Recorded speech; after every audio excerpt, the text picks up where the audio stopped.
My name is Samuel Adu-Boateng. Um, I, I am an investment analyst with YouthsMAP Asset Management here in Ghana.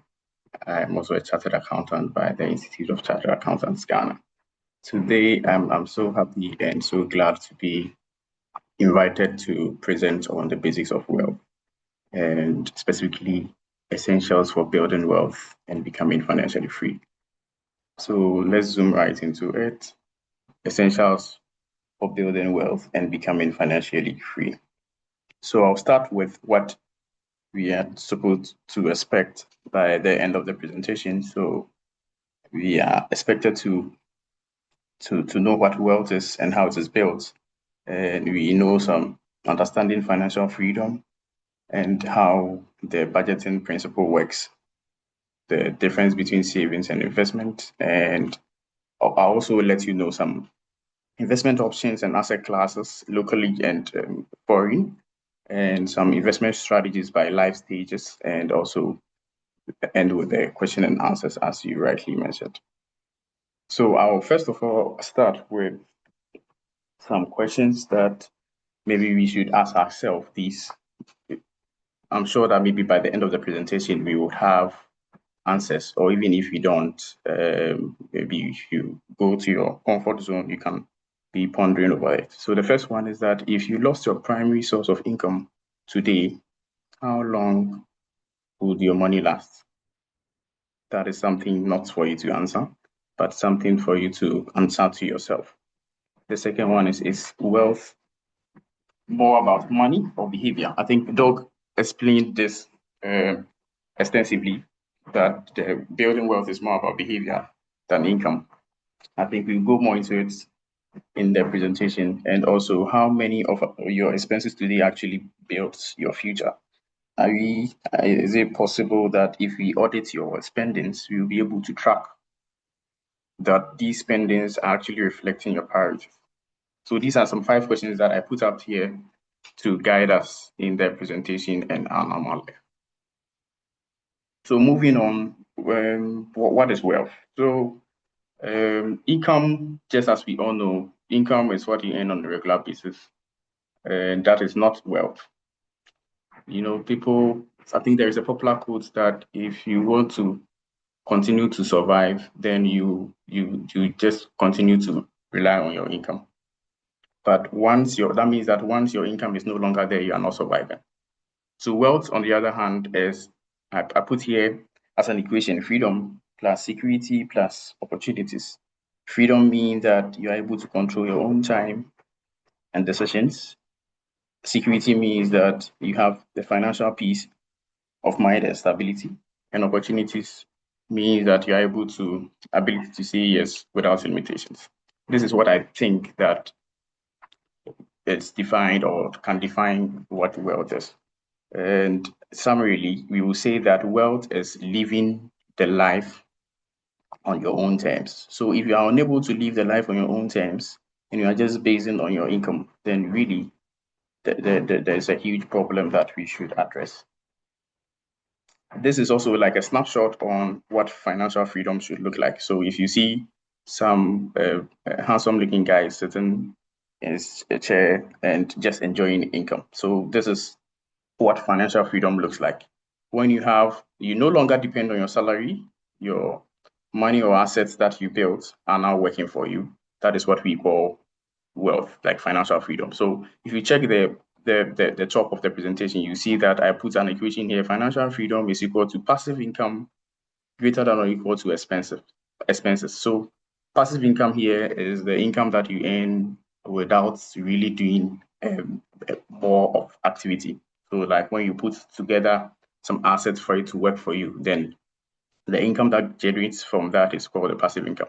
So when your passive income, not the regular income, the passive income is now able to cover your expenses, exactly your expenses or above your expenses, then we say that you are financially free.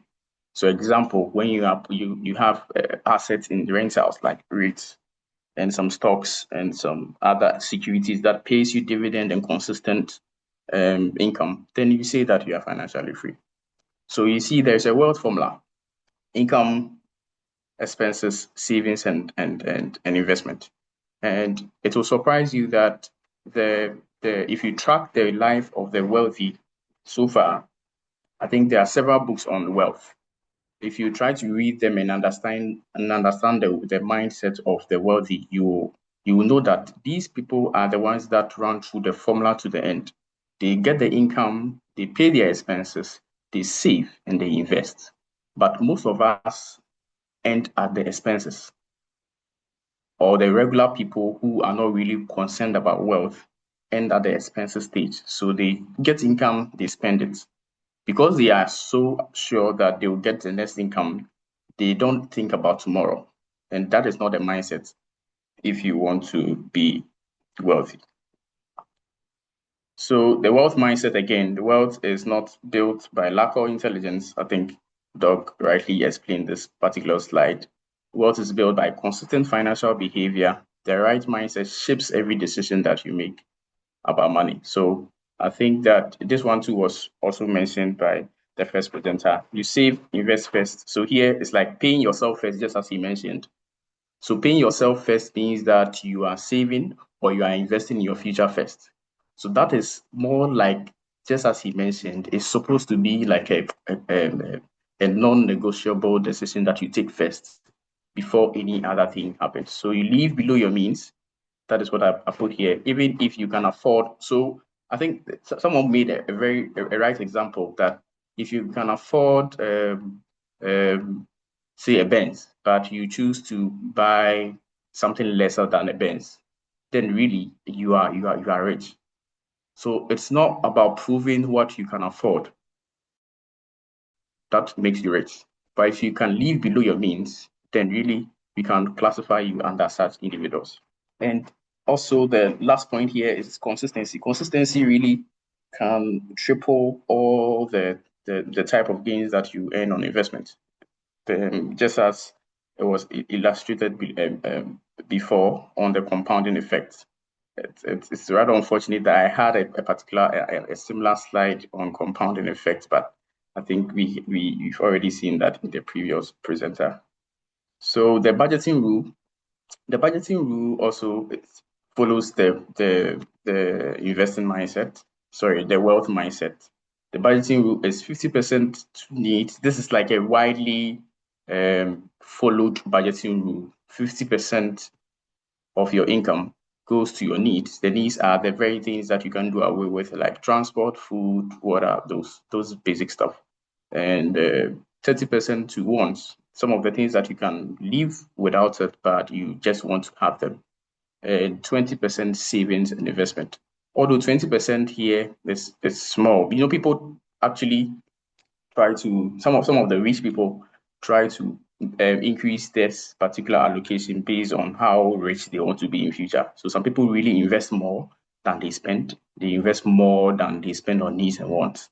And that is actually something that will, I think it will depend on how rich you want to be in future. But so this is like a standard or a general budgeting rule for living. So I want to I want us to distinguish between savings and investment so that we don't try to confuse saving money in your bank account with investing. So saving is equal to safety, investing is equal to growth. The objective of saving is for emergencies, for transactionary purposes, and other short-term needs. Like if you need money in the short term, you can just follow on your savings. So you have to save. So I put here vehicles. The vehicles are places that you can have access to your money within the shortest possible time. So if you have savings account and you can't have access to it, then really it's not a savings account. So you have to save at a place or within a vehicle that you can have access to your money within the shortest possible time, because the objective is for emergencies, transactionary purposes, and other short term. So you don't go and save the money that you don't go and invest the money that you have to save. You don't go and invest for emergencies. So because if you go and if you go for the fund, or say if you go to the investment company to do a withdrawal, you might not get the money within the time frame that you wanted because of how long it takes to liquidate the investment and all of that. So I want us to distinguish between the two so that we know when we are investing and when we are saving.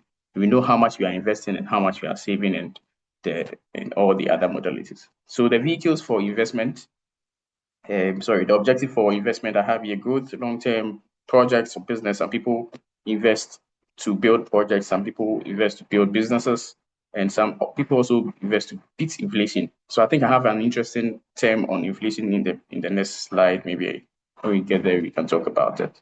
The vehicles for investment, we have here a diversified portfolio, and you can get that mostly from the investment houses.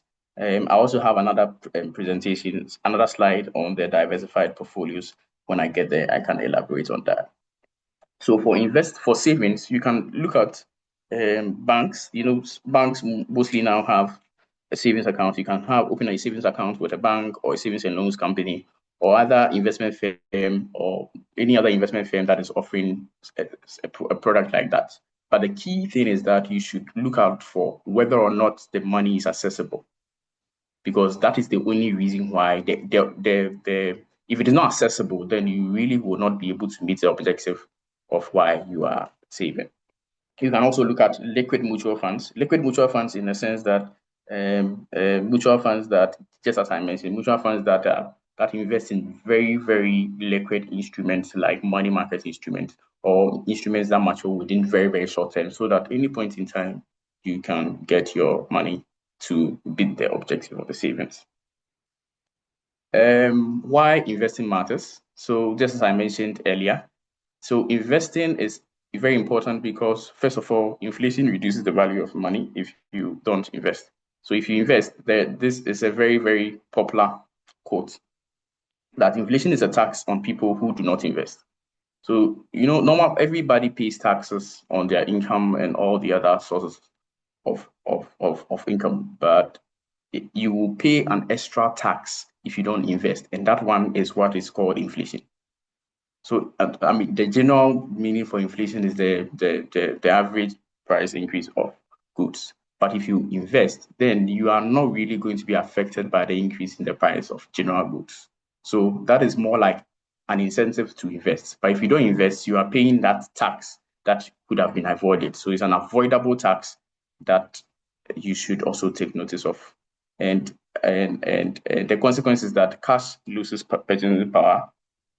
That is it. So cash sitting idle is something that should never be recommended. You should not be happy that you have money in your bank account just because cash loses purchasing power, because it's actually a risk to keep cash in the bank account. So if you have a saving product or an investment product, it's even better to keep your money in a less risky assets than to just leave it in the bank account. That is, if you don't need it for any immediate use, then there is no need for keeping cash in the bank account. So if you really want to, if you are really serious about becoming rich. And these are some of the investment options that I have here. So the investment options basically are dependent on your risk appetite.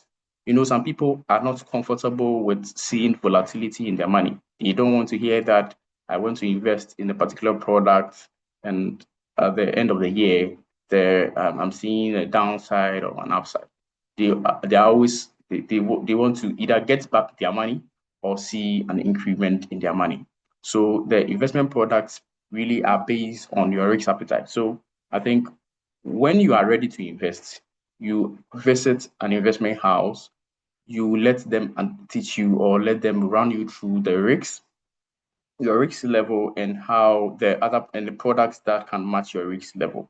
So we have fixed income products that give predicted returns, like treasury bills, that is short-term instruments issued by the government. They are mostly termed that the safest because they are issued by governments, mostly by the US government, is because of their triple rating, because the US government has something considered as the most safest in terms of treasury securities. But I mean, every government has a product that they issue to their locals. So in Ghana, we have the Ghana treasury bills, the treasury bonds, and all of that.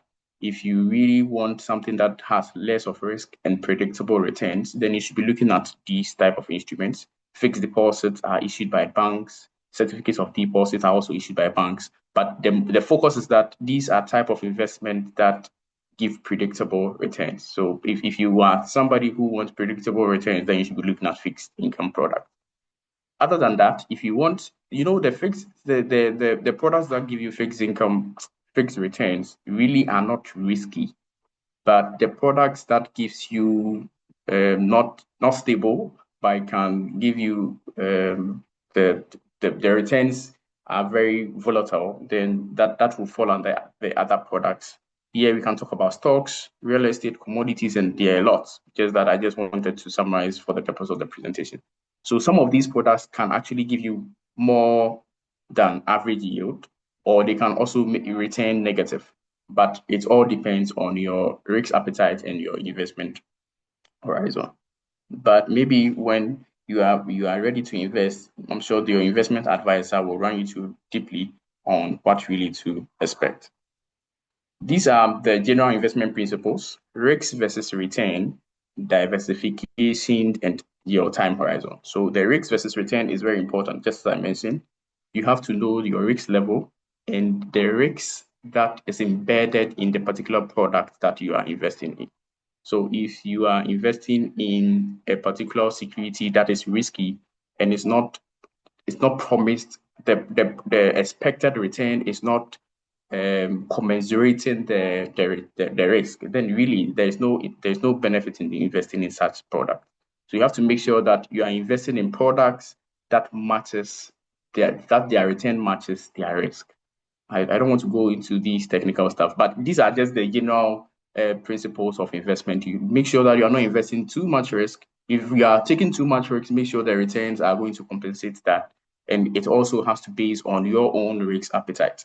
Diversification is key. Diversification is just basically spreading your risk, making sure that you are not putting all your eggs in one basket, making sure that you have a mix of everything. I have an important slide in, I think, the next two slides that touches on the diversification. So I'll move on there. And also the time horizon. So the time period that you are investing will also inform your decision on where exactly to invest. If you want to invest for 3 months, then you don't go and buy a stock, because if you go and buy a stock, the real value of or the real return potential of a stock is realized over a long period of time. So if you really want to use your money within a short period of time, you don't go and buy an instrument that has a long-term future. So these are all some of the things that you have to know before you dive more into the investment. So this one has already been presented by the first presenter. When he started, I was like, oh, I shouldn't have done this, but it's just the same. So just as he mentioned, start small. That is the important. The important thing is consistency. So I put here a simulation. This one really is based on the Ghanaian environment. A simulation on the effects of compounding. If you have a monthly contribution of 1,000 Ghana cedis, which is an equivalent to $100, and with an average interest rate of 15, the Ghanaian market has high interest rate environment. So over the years, you can get like 15% in treasury bills. And this 15% is not even investing in stock. That's the good part. 15% is investing in treasury bills here in Ghana. That is more like the safest. And for an investment period of 15 years, you can get an expected value of 1.5 million Ghana cedis over the period of 15 years. So this is not even longer like the 47 years that Doug was talking about. This is because this is Ghana, the interest rate environment is quite high. If you have 1,000 Ghana cedis, which I believe will be like a small fraction of your income, that you put it away consistently for 15 years, you can make 1.5 million Ghana cedis in just 15 years. And the key thing is consistency, is the compounding. This is the effect of compounding. It's very powerful, just as he mentioned earlier. If you really want to, I think you can do the simulation to fit exactly your strength. But this is just something that I wanted to show you. These are some of the common mistakes that people look at. We have the lifestyle inflation. People really spend just when their income source increases. Like the more the person makes, the more they spend.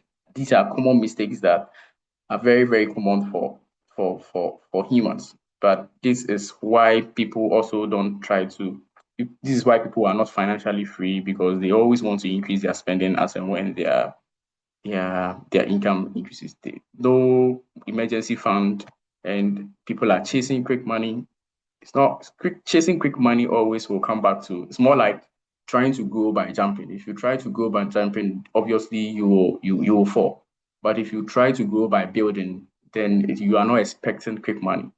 Then you will grow with the strong roots. So quick money, chase quick money. You can get quick money in some few months, something like that. But eventually you end up losing all of that. So these are some common mistakes that people make. I'm not sure we want to be making this as well. The roadmap: track your finances, build emergency fund, start investing. So track your finances is very important. You have to know where your money is going. Make sure you are segregating your needs from your wants, and make sure that you have an emergency fund. You have a plan to invest, whether it is 20%, you are saving for emergencies and you are investing for your future. This is what I was talking about. So this is what your ideal portfolio should look like depending on your risk appetite. I don't want to go much into this. This is just something that I was working on before. So I just had to just put it here so that you all get a sense of what I was talking about. So if you are a conservative person, so I put it into three categories. We have a conservative category A, moderate, and then aggressive. The conservative actually is not, you can skip the age bracket. You can skip that and rather look at the risk. You see, the risk level here is low. And it's low. So if you have a risk level, so first of all, before you can start investment, you have to be able to understand your own risk appetite and know the objective of the investment. Do you have a low risk level? Are you a risk averse person, or you like taking risk?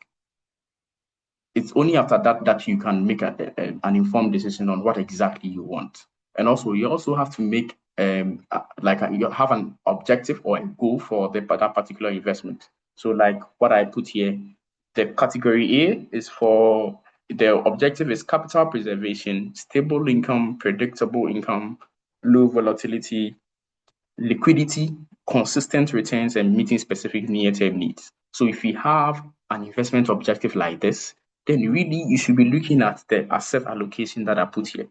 So if you check the asset allocation, I try to put more into assets that give you predictable and fixed returns, like fixed income products, government treasury bills, fixed deposits. So if you check the third row, you see fixed deposit has about 45% to 60%. So this is how your portfolio should look like if you fall within this category.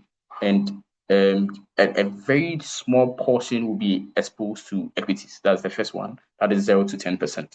Some people don't even want to hear about equities at all. That's fine. But this is just so that you are able to achieve your objective. Same applies to the other categories: moderate category and the aggressive category. The aggressive category are people, I believe, the young people that love risks and tiered directly towards, say, entrepreneurs, young professionals, and people with high cash flows. And they want to invest global. So you can invest global by 45 to 50%, 55% in equities. And you also expose your portfolio to real assets like real estate, commodities, and all of that. So this is more like a snapshot of how your portfolio should look like depending on your risk appetite. And you can get this back from any investment house. So you go to an investment house, you describe your risk appetite to them. They can build something like this to tailor to fit your particular objective. And I believe that with consistency, you can achieve more than you expect. And the key takeaways here are: the start small. Don't think about having $1 million before you start investment. Start with as low as any amount that you have. Stay consistent. And what is very important is the discipline. If you are not disciplined, I think discipline is a very, very important factor in everything, not just investment, in everything in a daily life. If you're not disciplined, you really cannot achieve anything important, because if you track the lives of the successful people, everybody talks about discipline. Discipline is really the key for achieving everything important. And it applies to investment as well. If you're not disciplined, you will not be able to achieve some of these financial successes that I am talking about. So you don't need a lot to start. You can start today. If you think about not having enough money, as in waiting to get enough money to invest, you really are thinking wrongly. We have several examples of people who had so much money. I don't have them off head, but you can just Google. We have so much, so many people who had so much money and subsequently declared bankrupt. So it's not about how much you earn, it's really about the behavior and the financial decisions that you make. So please, just as my concluding slide says, you don't need a lot to start.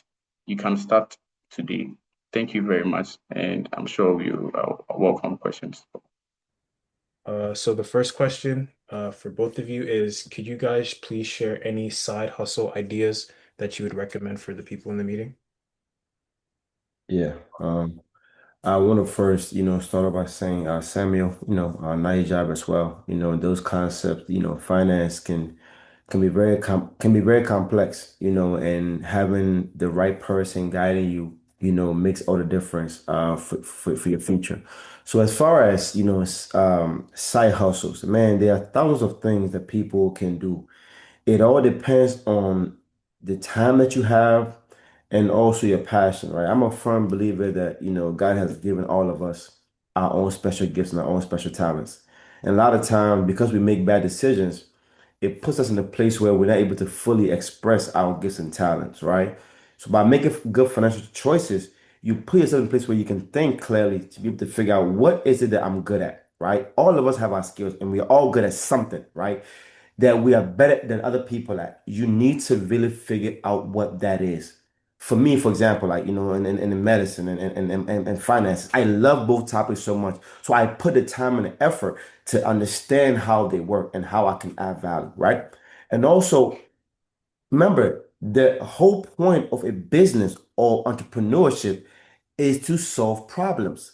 The more problems you solve, the more money you can make, right? So think, okay, what is something that I find very difficult or something that stresses me out that I want to find an answer to?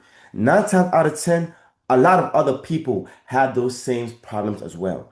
And if you can find a way on how to solve that particular problem for yourself, you can now turn it into a business that you can solve for other people. For example, me being a financial advisor, I'm in about 15 states. Okay. I figured out very early that a lot of people had issues with their money and how to build wealth. So I said, I can use these skills, right, to eventually help people. So guess what? It's an area that a lot of people need help in. So guess what? It was a side hustle for me for many, many years until I turned it into an actual business, right? So I found what I was passionate about and I turned it into a business. If you love cutting grass, right? I did it when I was younger.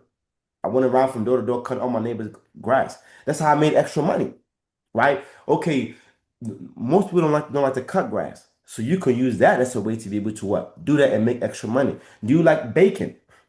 If you go to parties and you always bake to take stuff you love doing it, guess what? You can turn that into a way where you can go to party, bake, and sell them to events, sell them to parties, right? I'm telling you guys, if you just sit down and think, what do I feel that I'm very good at? What comes very easy to me, right? What is difficult for other people, but it's very easy for me to do? That could be your gift. Do you like cutting hair?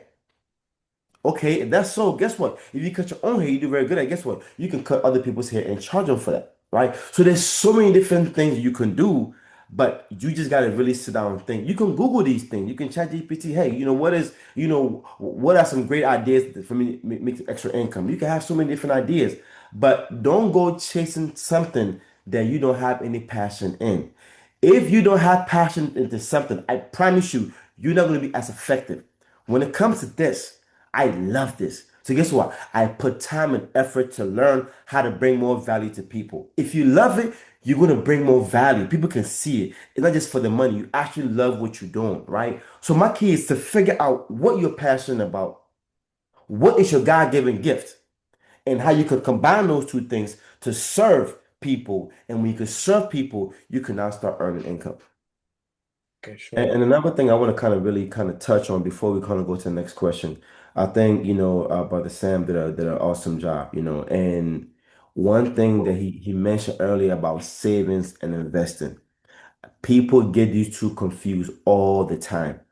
The simplest way to understand is when you save money, there is no assumption of risk. If I put $10,000 in my bank checking account or savings account, I know that if I go back tomorrow, minimum that 10,000 is going to be there, no matter what's going on in the stock market. Because why? It's not invested. It's not invested. When you invest money, there's an assumption of risk. Because why? You want to grow that money compoundedly, right? So you also have to understand that there's a chance you can also lose money.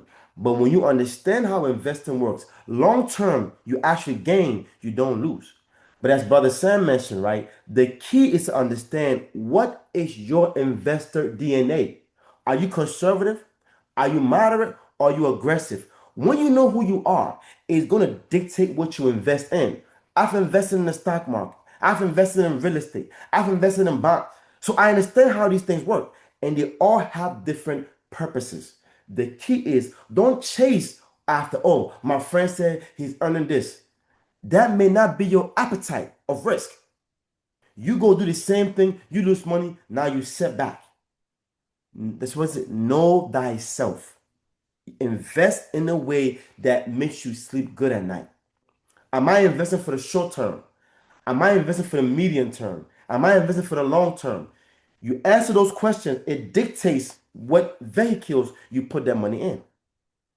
Don't complicate finance. Don't complicate investing. Just know what you want to achieve and find, if you don't understand it, find people or find the right person that can guide you. Every investment advisor may not be for you. Find who fits who you are, who can guide you, who's patient. We're not all patient. Find out who actually want to see you succeed. Does that make sense? Not every advisor is a fiduciary. I'm a fiduciary advisor. That means every advice I give, it has to be your best interest. Not every advisor is like that. So even in the context of the investing world, you have to find out who fits your character, your behavior, and what you're trying to achieve, right? So it is a lot, but when you find the right person, your life can be very, very easy. Because as Brother Sam said, you cannot even start thinking about building wealth if you don't get disciplined with your budget. Your budget tells you where your money is. You see, if you don't have a budget, your money go where it wants to go. When you have a budget, you tell your money where you want it to go. So before I meet with anybody, first thing first, I send them a budget. So I will send the same budget sheet to you guys to share with other people. I use it for myself, it's for my family as well. So it's pretty good and pretty detailed. So I will share that. A lot of times when I speak to my cousins or my little siblings as well, they're always curious about when do you determine when you can use your money for enjoyment? Do you guys have any recommendations? Because that's a question I don't even know how to really answer for them when it comes to, let's say you get your first job out of college, you get your first job out of high school, they're always curious, like, so when can I spend my money to do the things that I actually want besides paying bills? I can tackle that and then so that's a great question, right? One thing I tell people all the time, remember, you have one life to live and you maximize it the best way possible. That's why I mentioned earlier, when you get every dollar that comes to your hand, if you're a believer, a portion goes to tithing, a portion goes to saving, and a portion goes to investment. Let's just say you do 10, 10, 10. You still have 70% of that money. If you make 10,000, 70% is 7,000. What can you not buy if you want to buy? You see what I'm saying? You can spend as much as you want to spend. You have to budget. Okay, if I want to buy a house or if I live in a house, what's my mortgage payment? Okay, if I have a car, what is my car payment? If I have debt, what's my credit card payments? There is still enough money there to splurge. I have 5 children. We still travel. Everywhere I go, I take my kids with me, my wife and I. Sometimes my mother-in-law comes with us, right? We still travel, we still do things, we still have family outings. Because why? But I'm disciplined in how I spend the money. As long as I pay myself first and pay what God is owed to God. The rest, I do what I want to do with it. That's what the discipline is. Don't mix things. I teach 3 buckets people need to have. Short term, mid term, long term. you need to have money going into each bucket. Short term is, hey, my emergencies. God forbid something happens to me. I lose my job. I get a car accident or whatever it is. Do I have enough money in my emergency account to be able to take care of this bill? Because if you don't, you go back to using credit cards, going back into more debt. Your midterm account, maybe your 2 to 5 year game plan. Hey, in the next 2 to 5 years, I want to be able to have enough money to be able to buy a house or put out a down payment for my house. That's a whole different bucket. So you know whatever money I put into that bucket is strictly for that house or down payment I'm trying to buy. And then your 10 plus year is your investment account. Hey, this money right here is for my future that I will never touch until I get to that point. Most retirement accounts you cannot touch until age 59 and a half. So when you separate the different buckets, you are not forced to touch each bucket. Each bucket has its own purpose. And if you once you serve those buckets, the rest of the money, you do whatever you want to do with it. That's why my brother Sam mentioned earlier, right? There are a lot of people that have money, but at some point they go broke. Because why? Although they had the money, they were not disciplined. And eventually they went back to the starting point. You separate where the money is going. So it gives you an opportunity to be able to see where you are and how much you can actually spend to enjoy. I enjoy my life. And I don't think about the other stuff because why? They are properly budgeted for. We just had another question in the chat from Christopher. He says, as an international student in the US, what are some of the investment avenues I should consider, assuming I'm a moderate risk taker? Yeah, so Christopher, I think during my presentation I projected something on the moderate risk person. I think maybe you should also look at the important thing that you should look at is what is the goal of this investment first. What's the goal? And second, what is the investment period that you are targeting? They will help you define, or they will help the investment advisor help you in what particular instruments to put your money. I will actually advise that you have a very, very diversified pool, saying that you have a very diversified portfolio, meaning that you don't put all your money in, say, stocks or, say, treasury bills or something, but you can have, say, a mutual fund that is a balanced fund, or you can buy some of these US Treasury bills and US. You can even invest in the S&P 500. So you have a bit of your money in US Treasury bills. You have a bit of your money in an index fund, say an index fund tracking the S&P 500 because it's already diversified. So you have a bit in risk-free that is US Treasury bill and a portion in an index fund. I think the balance of that over the years will really make you realize the potential of that. Yeah, that's a good answer. I think, with anything that you're going to do, once again, understand the difference between saving and investing. If you don't confuse those two things, you're going to have a peace of mind. When you put money in a bank account, as for savings, there is no assumption of risk. When you put money in any investment, whether conservative, moderate, aggressive, there's an assumption of risk. Stocks are 3 to 4 times more aggressive or volatile than bonds. In '08, we saw a crash in the market. Both the stocks and bonds went down. So no matter what you invest in, there is always an assumption of risk. If you say, hey, I'm a moderate person, I don't like too much risk, there is always a trade-off between your invested DNA. If you're conservative, it's impossible to expect your money to grow significantly. Because why? You are trading off safety for growth. If you are an aggressive investor, you are trading volatility for growth, right? So you just need to understand where you are and what you are as an investor. And also, what is your time horizon? When do you need that money? Do I need the money in 2 months? Or do I need the money in 5 years?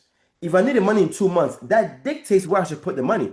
As an investment advisor, I will never tell you if you need the money in 2 months, go put it into an investment account. Because why? I cannot guarantee what the market is going to be tomorrow. If you say I need my money in 2 months, hey, oh yeah, go put the money in a savings account somewhere. In 2 months, your money will be there, right? So when you know what you want to do, that will dictate what investment you put the money in. As Brother Sam mentioned earlier, yes, you have the safety, but also don't forget there's inflation. Inflation is the buying power of your money. Although there's no risk as far as losing your money in a savings account, inflation is also eating at your money. So all around, there is something that's happening risky. But you just need to know your time horizon and what you are trying to accomplish. That will dictate what you should do or what your advisor guides you to be able to do. And man, I cannot stress this enough. Time is such a crucial factor when it comes to becoming financially free. You guys do not waste your youth because the earlier you start, the more fun and the more peace you're going to have. The vast majority of people start late, and that's why they struggle. When you start early, man, it is a game changer.